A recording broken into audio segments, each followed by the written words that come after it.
장모 하나는 설악산으로 가기로 하고 콘도를 하나 예약하였다. 장모는 나와 단들이 떠나는 양이라며 너무나 좋아했다. 그러나 내 마음속에는 또 하나의 계획이 세워지고 있었다. 그것은 장모 친구들과 같이 가는 것이었다. 장모 친구들과 같이 가면 꼭 좋은 일이 생길 것 같은 마음이 들었다. 나는 장모에게 친구들과 같이 가자고 이야기를 했다. 우리 둘이서 가는 것보다 장모 친구들하고 같이 가는 게 재미있지 않을까? 내 친구들하고 같이 가자고? 친구들하고 여럿이 가면 재미있잖아. 싫어, 우리들이 가. 친구와 같이 가자니까? 갈만한 친구 연락해봐. 그럼 향숙이랑 같이 갈까? 향숙이는 말고 다른 친구 연락해봐. 혹시 딴 생각하는 거 아니야? 향숙이 말고 전에 집에 왔던 그 두 친구에게 연락해봐. 같이 가자고. 친구 둘씩이나 데리고 가자고? 그래, 연락해봐. 안 간다면 할 수 없고. 그럼 미숙이하고 은경이에게 전화를 한번 해봐야겠네. 장모는 내 성화에 못 이겨 두 친구에게 연락을 한다. 전화를 하면서 큰 소리로 웃는 것을 보니 이야기가 잘 되고 있는 모양이다. 기집애들 놀러 간다고 하니 좋다고 하네. 거봐, 같이 가면 재미있다니까. 그것들 윤서방하고 같이 간다니까 좋아하고 있어. 호호호, 알았어. 장모는 친구들이 내일 아침 일찍 오기로 했다면서 준비를 하기 시작했다.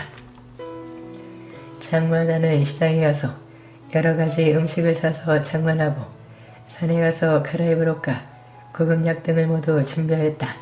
아침 일찍 장모의 친구들이 집으로 왔다. 어서들아. 윤서방 인사하게. 이쪽이 은경이 그리고 이쪽은 미숙이. 하하하. 어서오세요 누님들. 어머, 윤서방도 멋있어졌네. 호호호. 호호호, 윤서방 오랜만이네.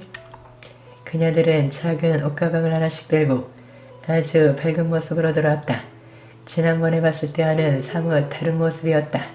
두 여인은 무릎까지 오는 반바지, 반소매 티를 입고 있었는데 그 모습이 어찌나 매혹적인지 입속의 군침이 돌기 시작하였다. 나의 머리에는 오로지 오늘 그녀들과 어떤 일이 벌어지기를 기대하면서 온갖 생각을 다하고 있었다. 우리 네 사람은 즐거움을 만끽하면서 목적지로 출발하였다. 몇 시간을 달려서 우리는 콘도에 도착을 하여 여장을 풀고 간단한 식사를 하고 산에 오를 준비를 하였다.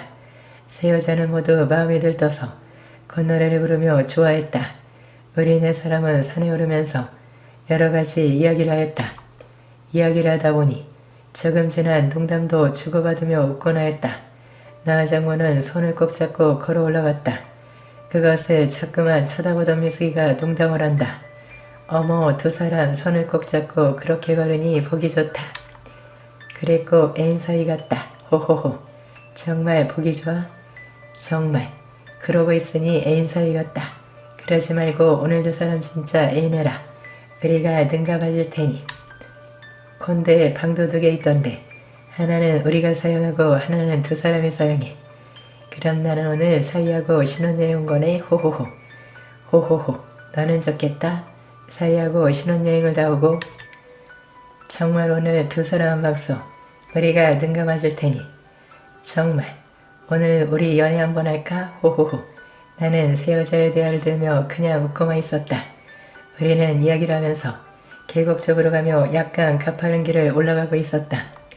그때 갑자기 은경이가 비명을 지르며 아래로 미끄러져 버렸다. 어머나 아. 우리는 그녀가 미끄러진 곳으로 내려갔다. 그녀는 미끄러지면서 돌에 부딪혔는지 옷이 찢어지며 많은 피를 흘리고 있었다. 나는 그녀를 일으켜 세우려고 하니 허리도 많이 아픈 모양이었다.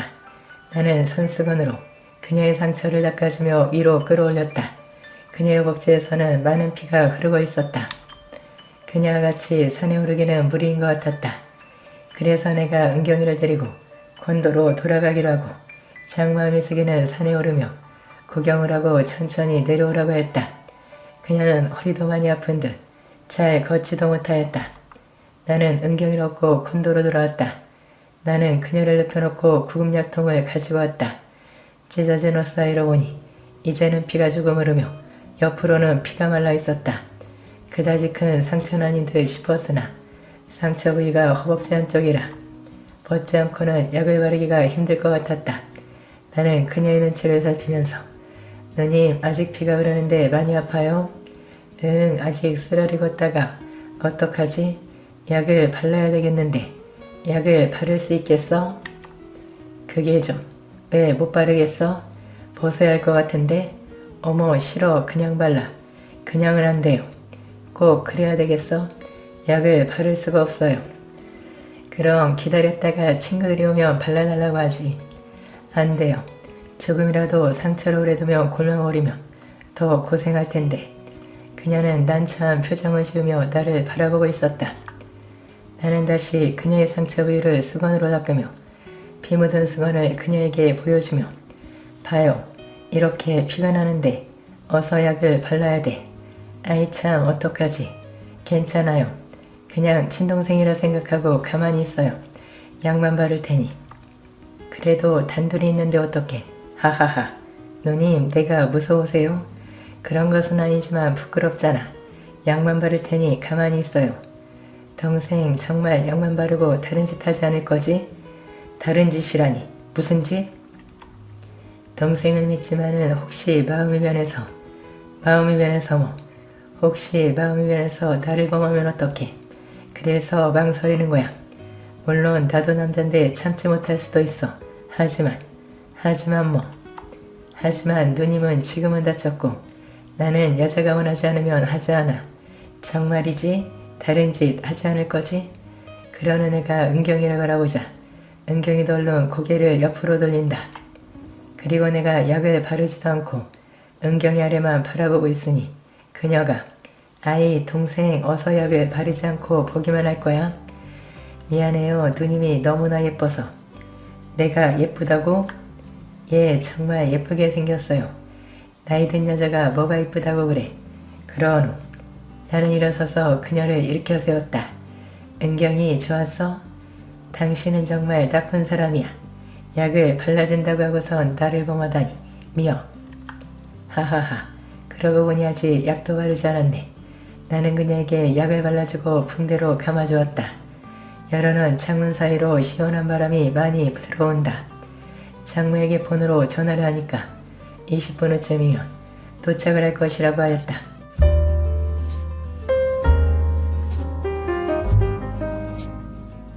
안녕하세요. 저는 60대 엄마입니다. 저희 친정은 시골에 있는 땅 부잣집이었는데 그 동네에서 우리 집만 으리으리하게 컸어요. 시골이라 땅이 많다 보니 마당이 거의 학교 운동장만한 수준이었죠. 그래서 친정에는 동네에 살면서 정원을 관리하러 오는 사람도 있었고 김장철이면 동네 사람들이 전부 우리 집으로 와서 김치를 담갔어요. 엄마가 동네 사람들에게 재료랑 모든 준비를 다 해줄 테니 와서 우리 김치도 담아주고 먹을 만큼 가져가라고도 했던 거죠. 시골이다 보니 일일이 사람을 쓰진 않았던 것 같은데 저희 경우 서울에서 결혼하게 되면서 일하는 사람을 고용하기 시작했죠. 제가 살림을 전혀 못했거든요. 원래는 청소하는 아주머니, 요리하는 아주머니도 따로 있었고 정원관리사에 운전기사까지 있었죠. 서울로 대학을 가면서부터는 서울에서 혼자 살기 시작했어요. 결혼 전에는 아파트에서 살았는데 아무래도 전원주택에서 살았던지라 아파트 생활이 답답하더라고요. 대학에서 지금의 남편을 만났는데 늘 제가 입에 달고 다니던 말이 있었습니다. 난 결혼하면 전원주택에 살고 싶어. 아파트가 편하지 않아? 난 아파트 갑갑해. 데이트할 때마다 늘 같은 소리를 해도 돌아오는 답이 늘 같았는데 어느 날 불쑥 저를 어느 집으로 데리고 가더라고요. 여기 어때? 마음에 들어? 여기가 어딘데? 우리가 결혼해서 살 집. 고향집에 비하면 아담한 전원주택이었지만 살림이라곤 소질이 없는 저에겐 딱 맞는 것도 같았어요. 너무 좋다. 네가 원하는 대로 다 꾸며봐.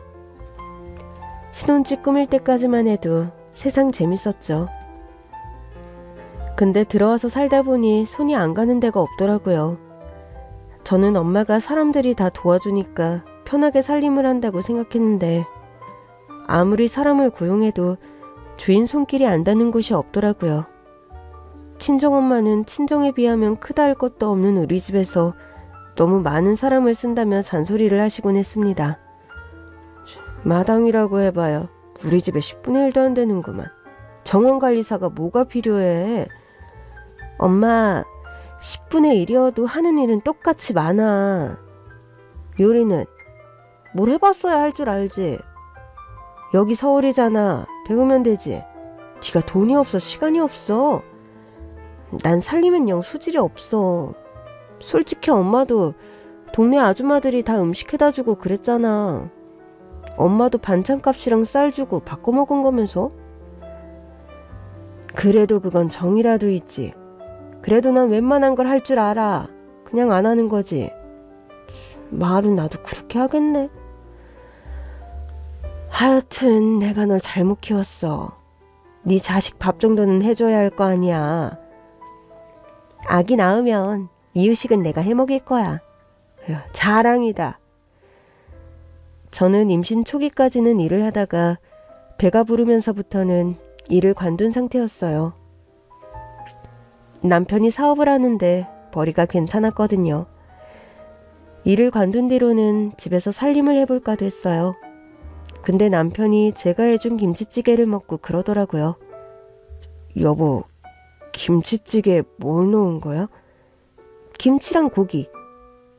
그리고 식초? 식초는 왜?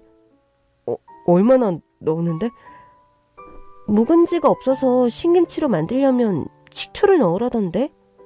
한 컵 정도밖에 안 넣었어.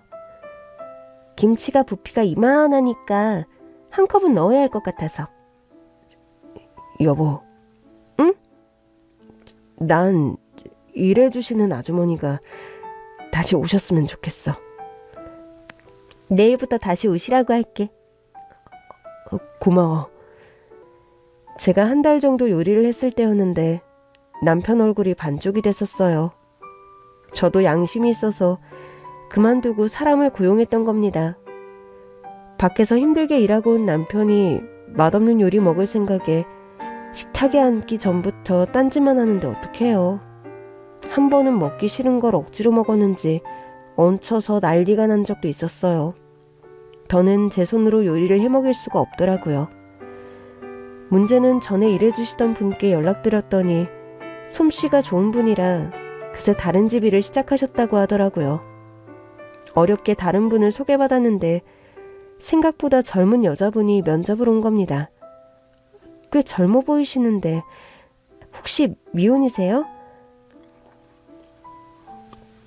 아니요, 저 애엄마예요. 나이가 많은 건 아닌데 얼마 전에 아들 낳았어요. 아, 그러셨구나. 저보다 선배시네요. 전 임신 중이에요. 그러시구나. 축하드려요. 입덧은 없으세요? 네. 안 그래도 신기해하는 중이에요. 그럼 뭐든 잘 드시겠네요. 저 요리도 잘하고 청소도 잘해요. 근데 저는 요리하시는 분이랑 청소하시는 분을 따로 뽑고 있어서. 안 그래도 얘기는 들었어요. 그렇게 하시는 이유가 뭘까요? 청소는 일주일에 2번 정도만 부르거든요.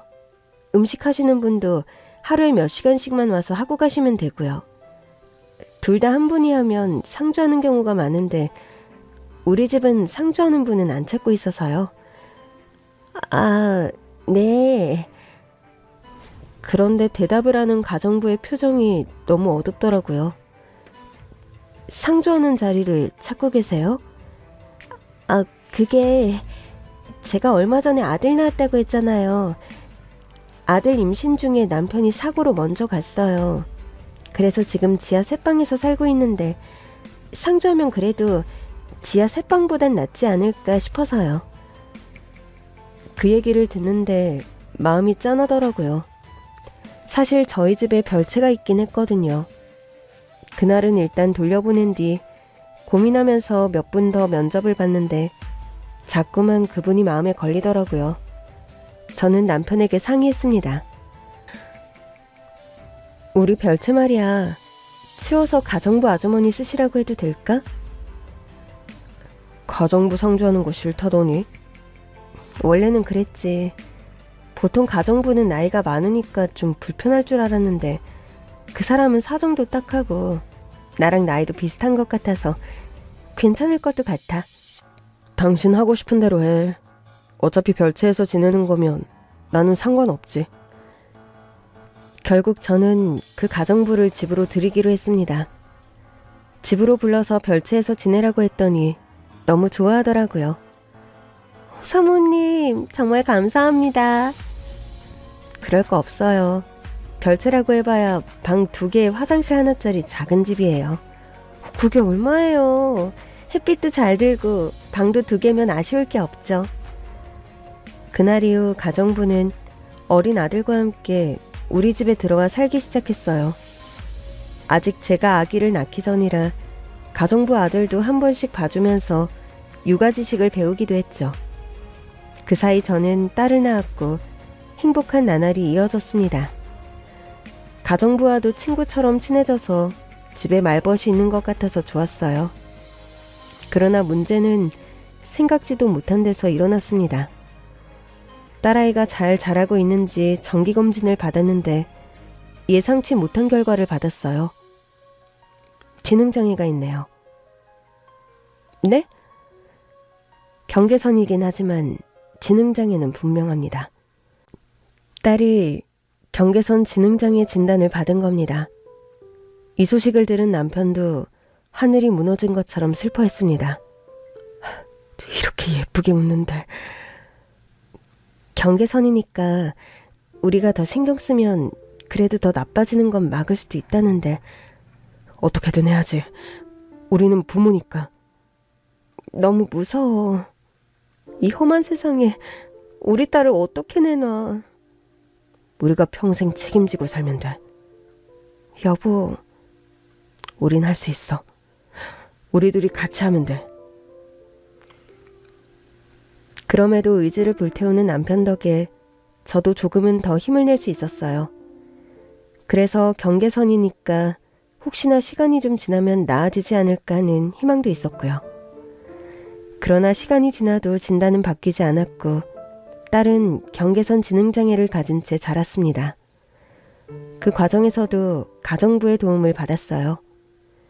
우리 공주님 숙제해야죠. 공부 싫어. 우리 공주님 예쁜 말 어떻게 한다고 했죠? 공부 싫어요 라고 말해야죠. 공부 싫어요. 딸은 조금 느렸지만 학습을 아예 못하는 정도는 아니었어요. 그럼에도 다른 아이들보다 좀 느리고 어딘가 멍한 딸을 보고 있으면 제 심장을 도려내는 것처럼 아플 때가 있었습니다. 그럴 때마다 눈물을 흘리고 있으면 가정부가 와서 위로를 해주곤 했어요. 저렇게 천사 같은 딸내미가 어딨다고 울어요. 모르겠어요. 괜찮다가도 또 불쑥 마음이 무너지고 그래요. 걱정 마세요. 사모님이랑 사장님이랑 저랑 같이 키우면 누구보다 건강하고 예쁘게 자랄 거니까. 가정부의 덕담 덕분이었을까요? 제 딸은 정말 천사같이 예쁘게 자랐어요. 누가 봐도 한눈에는 예쁘다는 소리가 절로 나오는 착한 아이였죠. 그러나 입만 열면 어딘가 많이 느리고 맹한 모습이 드러나곤 했죠. 그런 이유로 종종 괴롭힘을 당할 때도 있었습니다.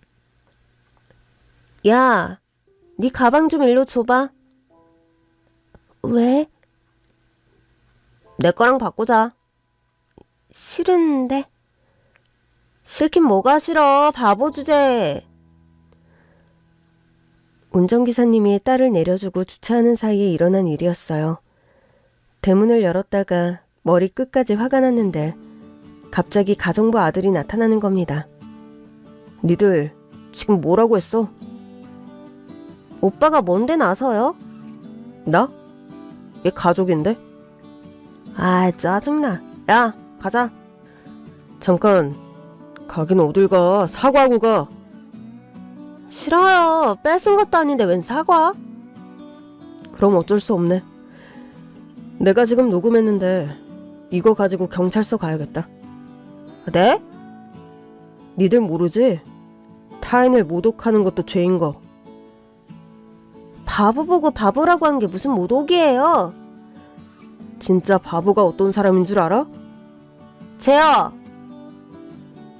애들이 얼마나 고약한지 제 딸 면전에 대고 계속 바보라고 놀리는 겁니다.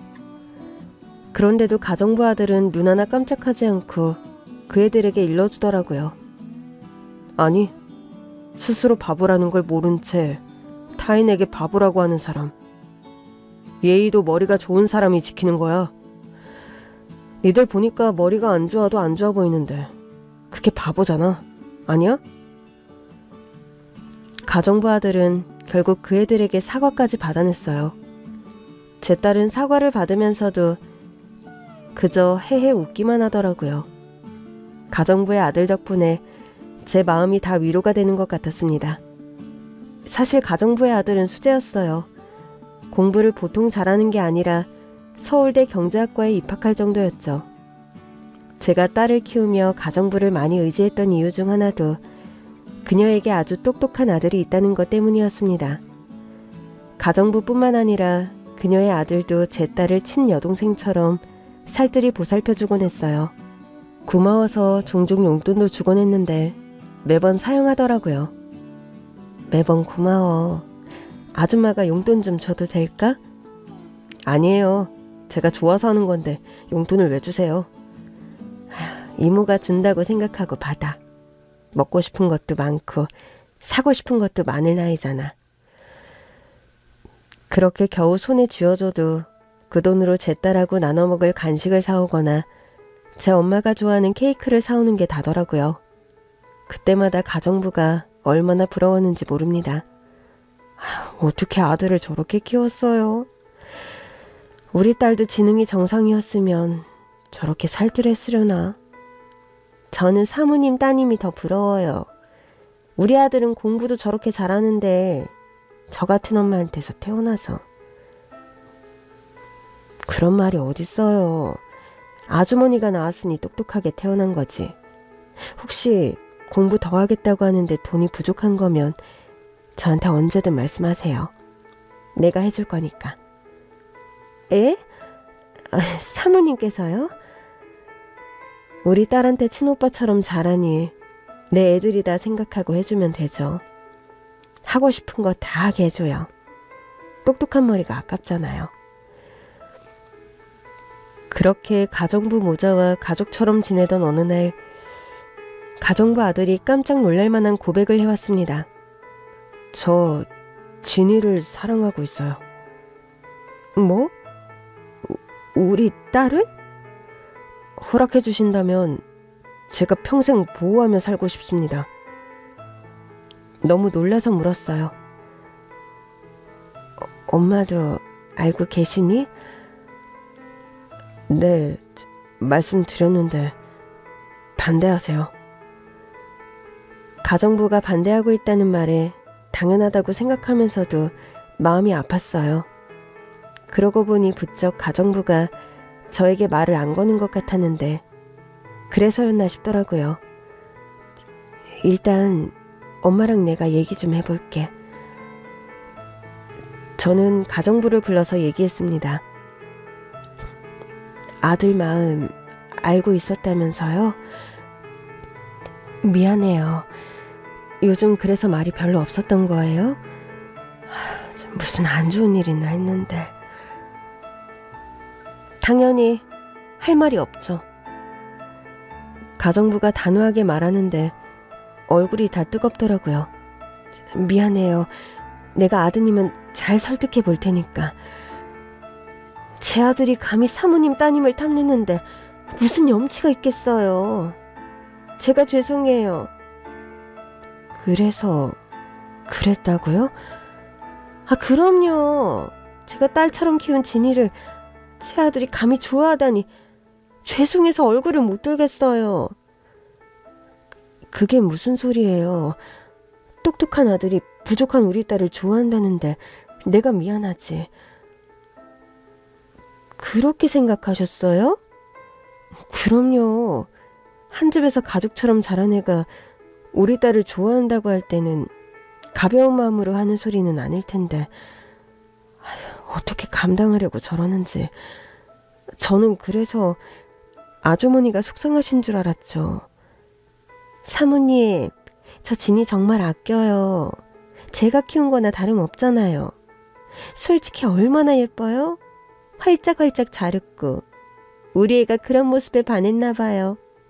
가엾기도 하다고 그러길래 아주 혼을 내줬어요. 왜요?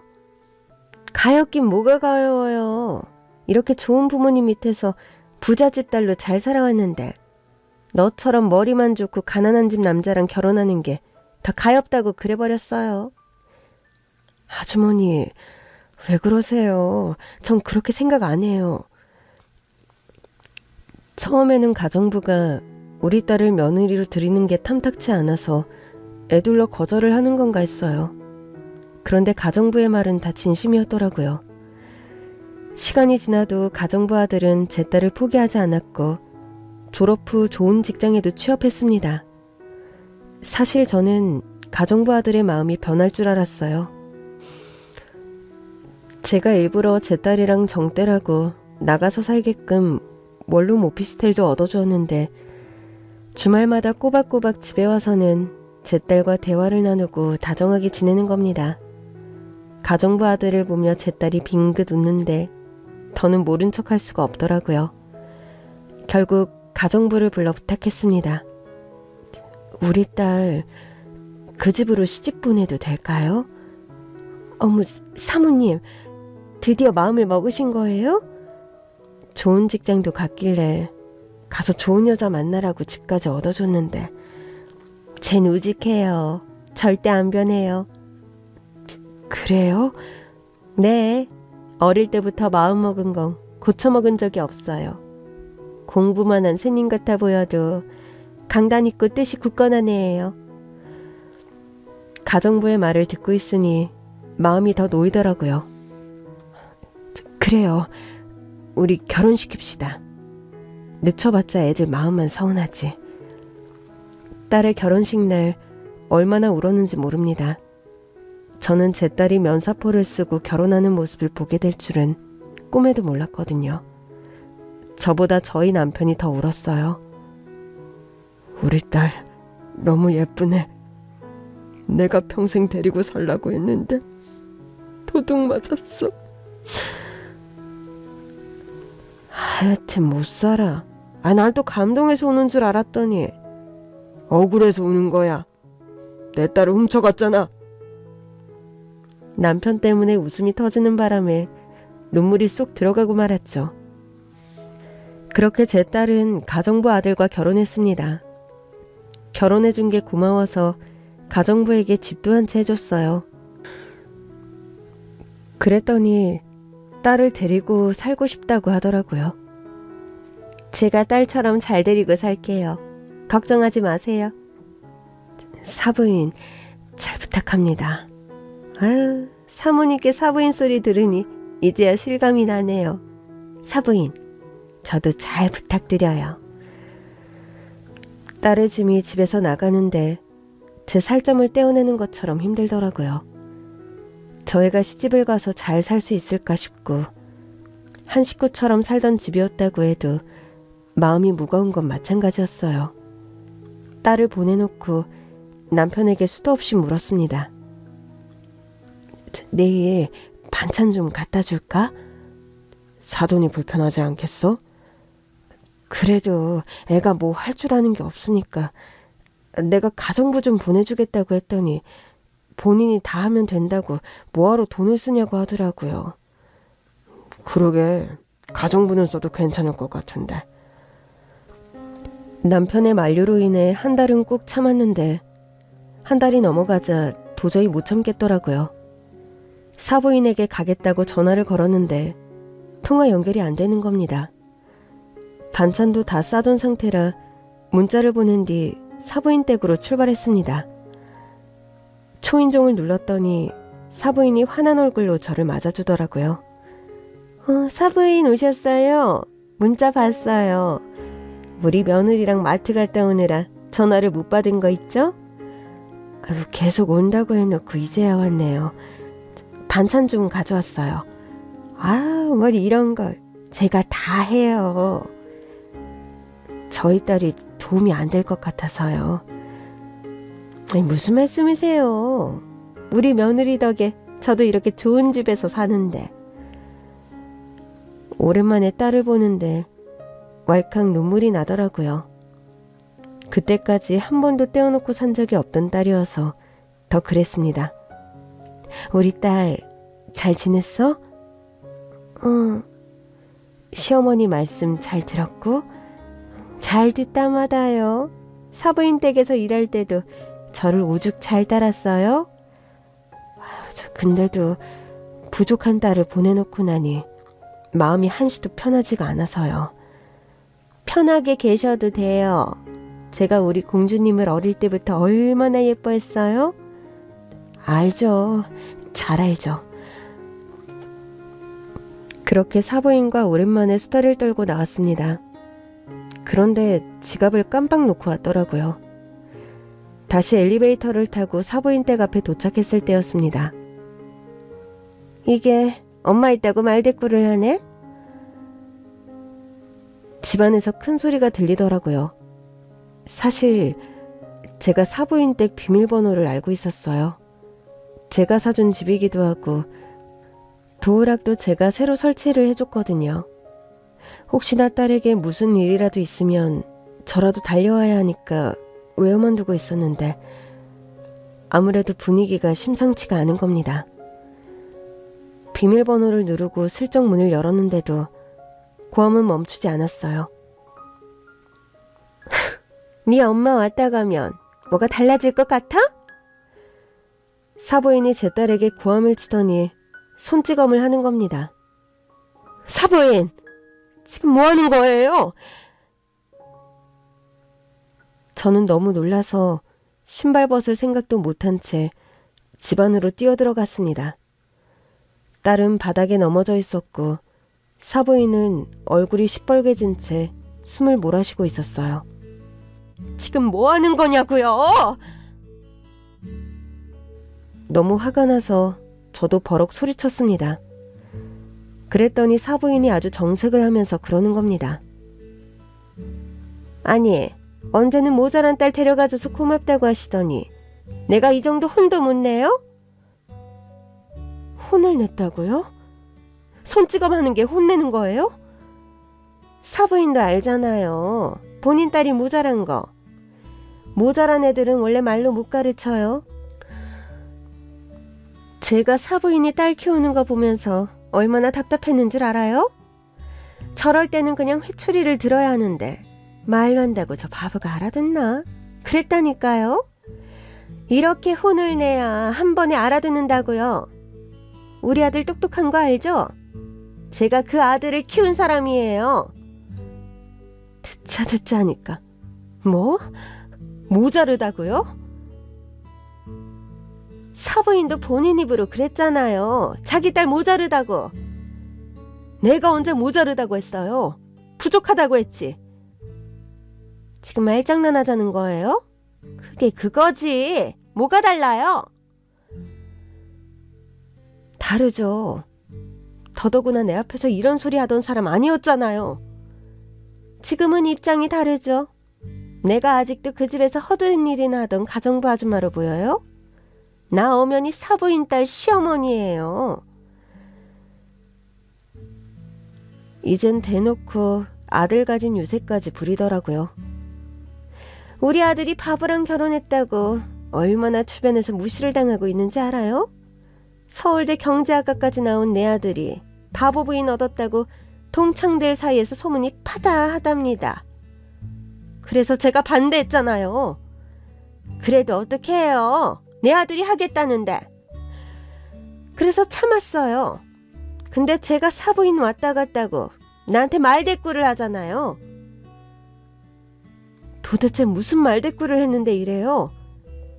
제가 다과상 치우라고 했더니 엄마한테 갔다 오고 싶다고 합디다. 그게 무슨 말대꾸라는 거예요. 이러니 엄마한테 갔다 오고 싶지. 내가 타가상 치우라고 했지. 언제 엄마한테 갔다 오라고 허락했어요? 그게 말대꾸지 뭐예요. 아니, 지금 우리 딸을 집에 가둬놓고 사는 거예요? 얘도 엄연히 어른이고 혼자 외출도 가능해요. 사부인도 아시잖아요. 혼자 나갔다가 다치기라도 할까봐 그러는 거 아닙니까?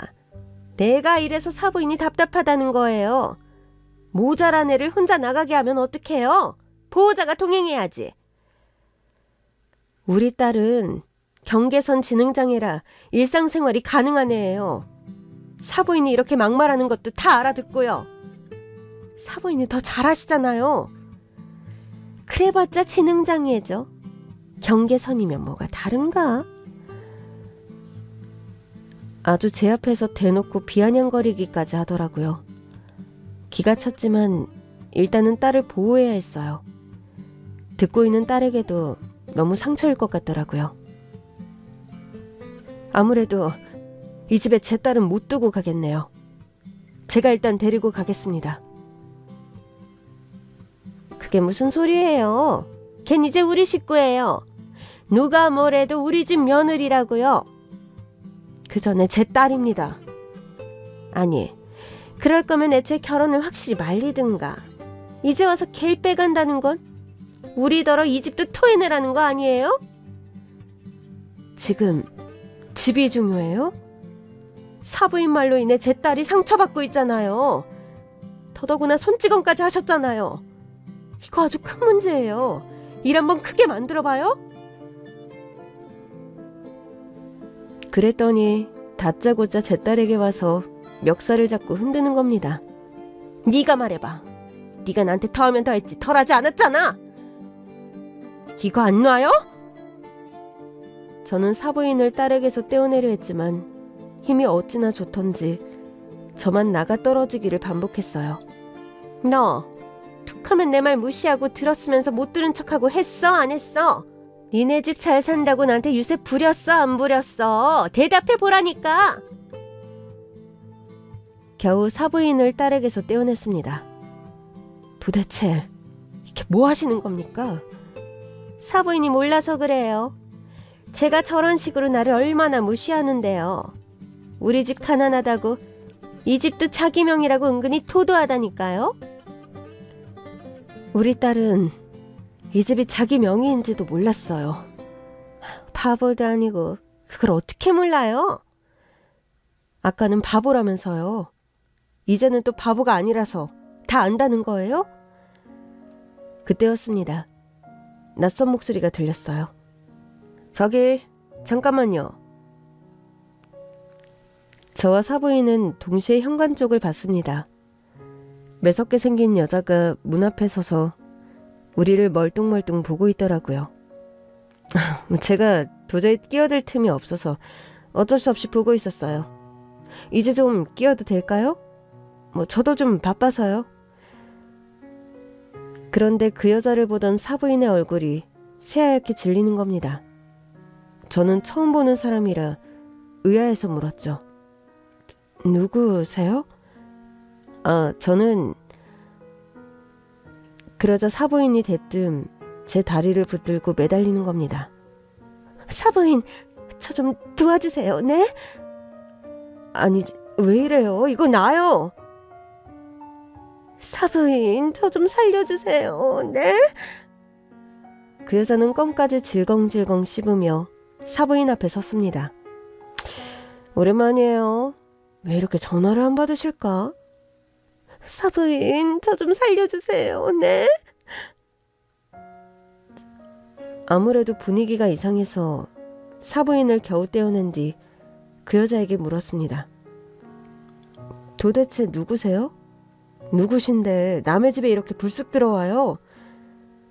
아, 이분 사돈이신가 보다. 저는 이분 채권자예요. 저한테 10억 빌려가셨거든요. 네? 저는 너무 놀라서 사부인을 봤습니다. 채권자가 온 것보다 더 놀라운 건 사부인이 10억이라는 거금을 빌렸다는 거였죠. 아니지, 사부인. 집도 우리가 하고 결혼식 비용도 우리가 다 댔는데 10억은 왜 빌리셨어요? 그게... 그 사이 방에 들어갔던 딸이 손에 뭔가를 들고 나오더라고요. 엄마, 이거. 딸이 내민 게 뭔가 하고 보니 각서였습니다.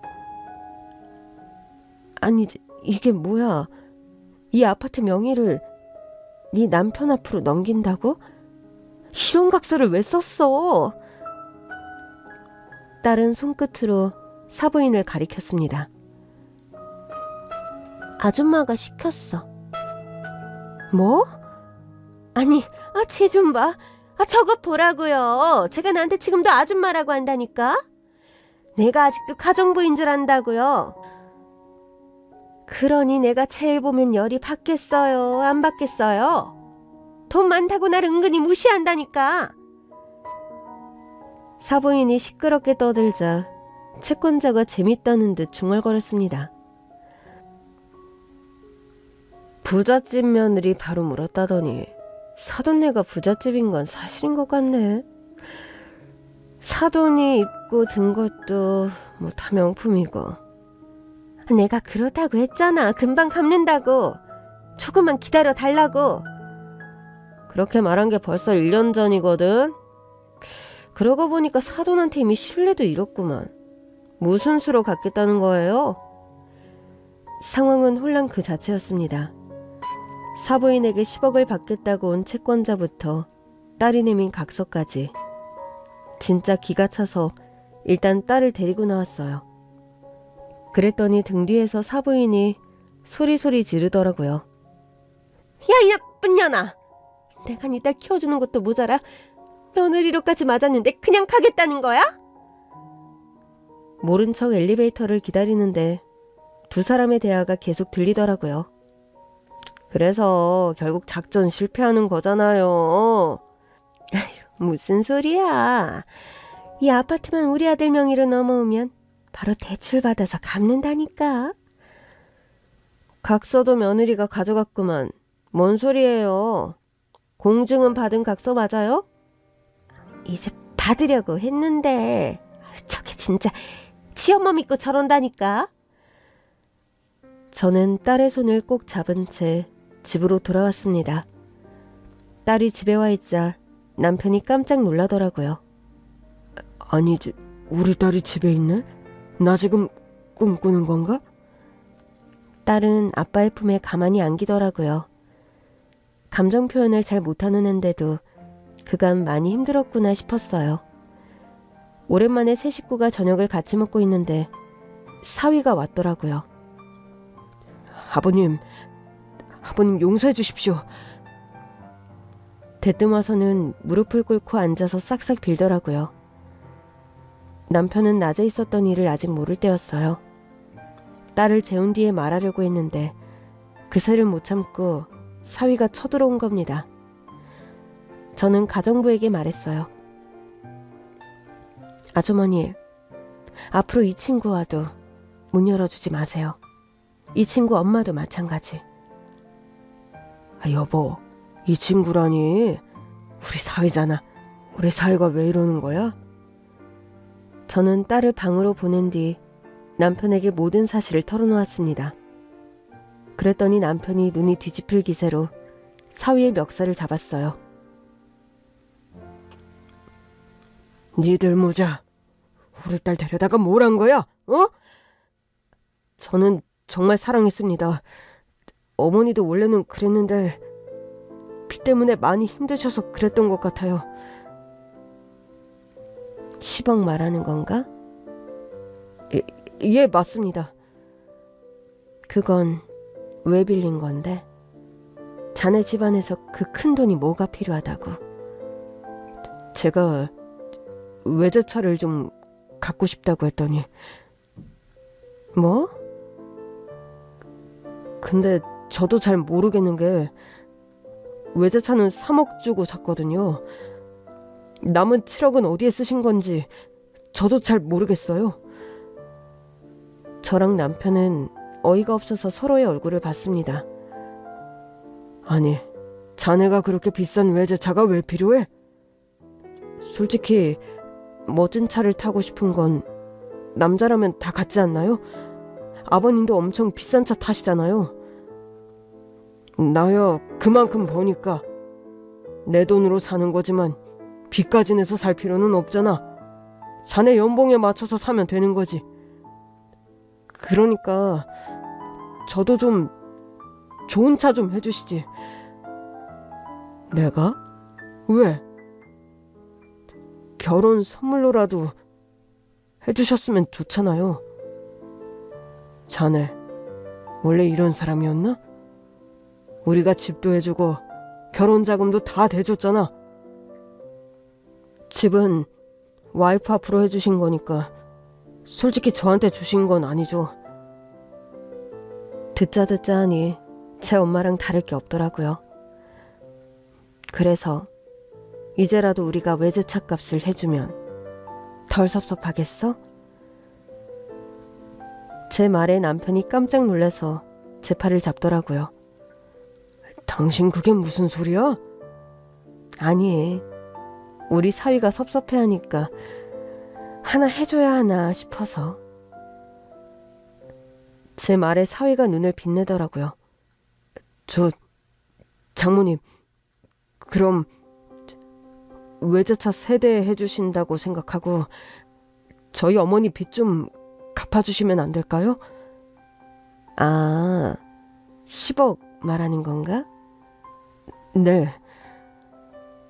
사위가 급히 우리를 찾아온 건 딸을 찾으러 온 것도 아니었고 제 어머니 발등에 떨어진 불을 끌어온 거였더라고요. 다음날 저는 사부인 댁에서 본 채권자와 만났습니다. 사부인이 빌린 돈이 10억이 전부예요? 왜요? 대신 갚아주시기라도 하게요? 일단 정확한 금액부터 좀 합시다. 10억 맞아요. 근데 이자가 계속 붙고 있으니까 빨리 갚는 게 좋긴 하죠. 제가 살게요. 예? 그 채권 제가 산다고요.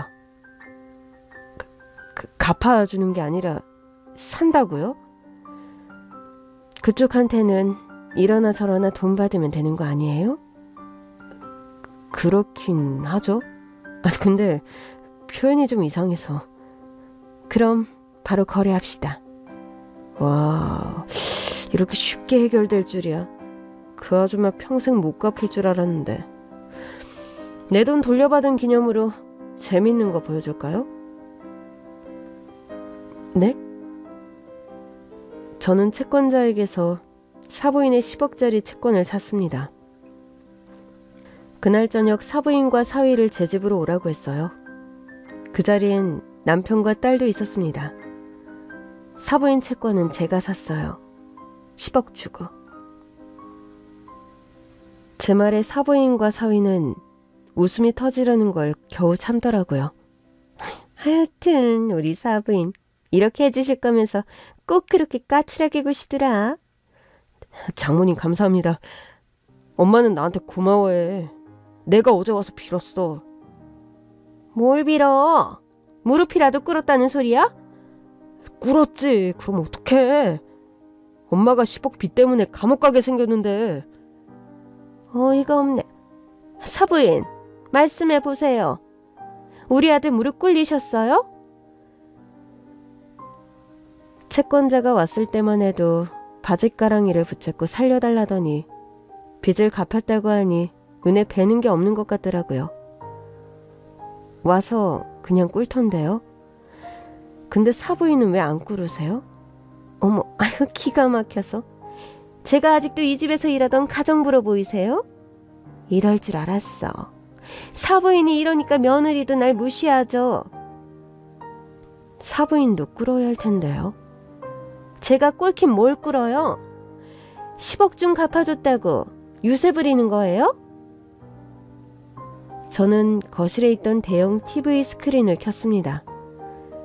스크린에는 영상 하나가 띄어져 있었어요. 여보, 제 생일. 화면 속 영상은 사부인 댁 거실에서 찍힌 영상이었습니다. 사부인이 제 딸의 머리끄덩이를 잡고 이리저리 휘두르고 있었어요. 사부인은 영상이 찍히는 줄 모르는 것 같았고 영상을 찍고 있는 사람에게 말했습니다. 이거 봐요. 내가 지금 이렇게 기를 들이고 있거든. 곧 각서 쓴다니까. 이 집 넘기면 바로 갚을게요. 제 딸은 사부인에게 머리채를 잡힌 채 휘청거리고 있었고 그 영상을 본 남편은 사위를 향해 버럭 소리쳤습니다. 자네는 뭐하고 있었던 거야? 자네 어머니가 우리 딸한테 이러는 거 알고 있었지? 아니 뭐 엄마도 오죽 답답하면 그러셨겠어요. 장모님 장인어른께서 저희한테는 뭐 해주신 것도 없고 집도 안 했거고 하니까 자네 대체 뭐라는 건가? 아니 뭐 저희도 뭐 진 게 있어야 와이프한테 잘하든가 하죠. 와이프 앞으로 아파트 한 채 해주신 것 빼고 뭐가 있어요? 뭐가 있냐니. 자네랑 어머니 우리 집에서 공짜로 먹고 살았잖아. 어머 사돈, 그건 아니죠. 제가 이 집을 위해서 밥에 청소에 안 한 게 뭐가 있어요? 그래서 우리가 월급을 안 줬습니까? 월급도 넉넉하게 드리고 집세도 안 받았잖아요. 이것 봐. 아유, 내가 이럴 줄 알았어. 사돈까지 저를 이 집에서 일하던 가정부로 보는 거죠? 두 분이 다 이러니까 제가 시어머니를 개뿔처럼 하는 거 아니에요? 좋은 말로 할 때 그만하고 무릎 꿇으세요. 저는 사부인에게 경고했지만 사부인은 또 버럭 화만 냈습니다. 아니 좀 혼내다 보면 저럴 수도 있는 거지. 지금 돈 갚아줬다고 유세냐고요. 가족끼리 이러면 안 되죠. 그건 저희 엄마 말이 맞는 것 같아요. 자네 수재라고 하더니 이제 보니 영 쓸모가 없는 사람이구만. 장모님 그건 너무 심합니다. 제가 왜 쓸모가 없어요? 저 직장에서도 일 엄청 잘해요. 아니 이 사람들이 지금 10억 갚아줬다고 우리 아들까지 깔보는 거예요? 나는 깔봐도 내 아들한테는 그러면 안 되지. 엄연히 우리 아들은 서울대 졸업증이 있다고. 글쎄 서울대 졸업증이 있든 말든 지금은 둘 다 내 앞에서 꿇어야 한다고요. 싫다니까요. 저도 싫습니다. 내 딸을 저렇게 대해놓고도? 사부인이 화면을 째려보더니 짜증을 내더라고요. 하여튼 그 여자 에휴, 너무 집요해. 언제 저런 영상을 또 찍었대? 내가 사부인 10억 채권을 샀더니 보여주더군요. 사부인, 저도 그건 고맙게 생각해요. 그렇지만 사부인은 원래 돈도 많잖아요. 가족한테 이 정도도 못 해줘요? 솔직히 우리가 생각한 사이즈에 비하면 너무 약해요. 무슨 생각을 했는데요? 아니, 우리 아들처럼 수제 사위가 모자란 딸이랑 결혼해준다고 하면 뭐든 다 해줄 줄 알았죠? 저 10억 빌린 지 꽤 오래됐던데요. 빌린 지 꽤 됐죠. 아들 외제차 사주고 남은 건 뭐에 쓴 거예요? 에? 사부인이 그제야 당황하는 눈치더라고요. 아니 이제 뭐... 전날만 해도 아무것도 모른다던 사위도 어쩐지 뭔가를 알고 있는 눈치였습니다. 자네가 말해봐. 혹시 알아? 솔직하게 말해주면 내 주머니가 또 열릴지? 진짜요? 사실 엄마가 판돈으로 다 날렸어요. 돈노름 하다가. 뭐? 야, 넌 아들이 돼서 그런 소리까지 꼭 해야겠니? 사실이잖아. 엄마 이 집을 쉴 때마다 노름하러 갔잖아. 횡재 꿈꿨다고 가고 오늘은 손맛이 심상치 않다면서 가고. 그럼 그 돈을 집으로 가진 것도 아니고 결국 자네 외제차 하나만 남았다는 거잖아. 사실 제 외제차도 엄마 때문에 팔았어요. 엄마가 판돈 달라고 해서. 뭐? 그럼 어떡해요. 와이프는 돈을 안 주는데. 우리 엄마가 괜히 저런 게 아니에요. 모자란 여자 데려다가 결혼한 이유가 뭔데요? 그래도 친정이 부자니까 돈은 많겠지 싶어서 했는데 절대 지갑도 못 만지게 하고 절대 안 준다니까요. 그러니까 정리해보자면 사부인이랑 자네는 이미 10억 빚이 있었고 그걸 갚으려고 내 딸이랑 결혼한 거네? 한동안 정적이 흘렀습니다. 그러나 곧 사위가 인정하더군요. 솔직히 그거 아니었으면 잘난 제가 왜 바보랑 결혼하겠어요? 솔직히 저 끔찍이 싫었어요. 엄마가 결혼하라고 할 때도 처음엔 절대 안 한다고 했었다고요. 근데 어떡해요. 엄마가 벌써 사고를 어마어마하게 쳤는데 아들 된 도리로 갚아드려야지. 결국 못 갚아드린 거네. 아니죠. 갚긴 한 거죠. 뭐 장모님이 갚아주시긴 했지만. 아니야. 자네랑 자네 엄마는 급이 못 갚았어. 아니지 사부인. 또 말장난이세요? 갚았잖아요. 사부인이 채권 갖고 있잖아요. 네. 그러니까 못 갚으셨다고요. 예? 전 갚아준 게 아니라 채권을 사온 거예요. 한마디로 이 채권은 아직 살아있다는 겁니다. 그게 무슨 소리예요? 저한테 갚으셔야 한다고요. 그제야 사부인과 사위는 정신이 번쩍 든 눈치였습니다. 장모님, 설마 진심은 아니죠? 왜 아닐 거라고 생각하나? 내 딸한테는 돈 때문에 접근해놓고 너한테 바라는 진심이 뭔데? 아니지 장모님, 그걸 어떻게 안 갖고 사요? 갚아주셔야죠. 저희한테 뭐 해주신 게 있다고.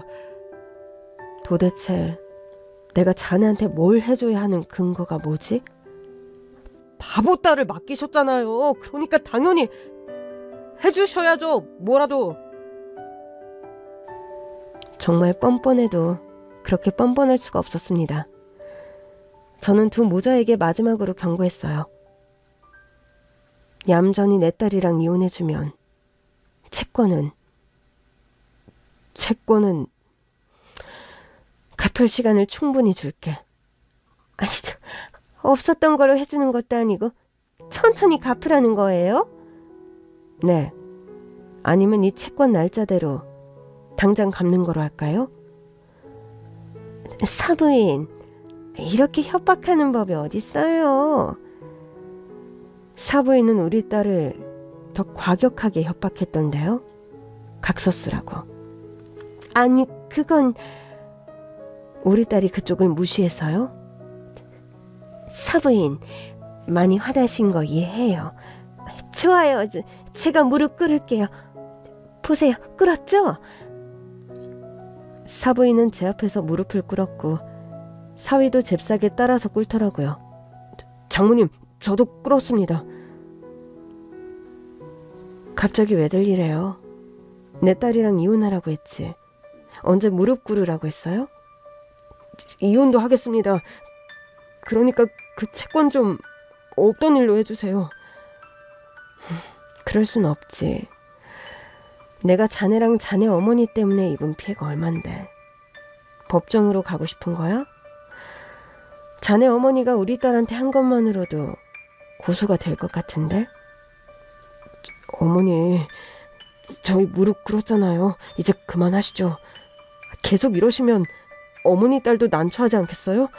그래도 절 사랑하는데. 그때였습니다. 딸이 사위를 보며 말하더라고요. 바보. 딸의 말에 사위와 사부인이 동시에 발끈하더군요. 야, 너 누구더러 바보래? 바보는 너지? 우리 아들은 수재라고. 어디 감히 바보가 우리 수재한테. 그래, 그건 아니지. 내가 그랬잖아. 넌 바보, 난 천재. 두 모자가 하는 소리가 아주 가관이더라고요.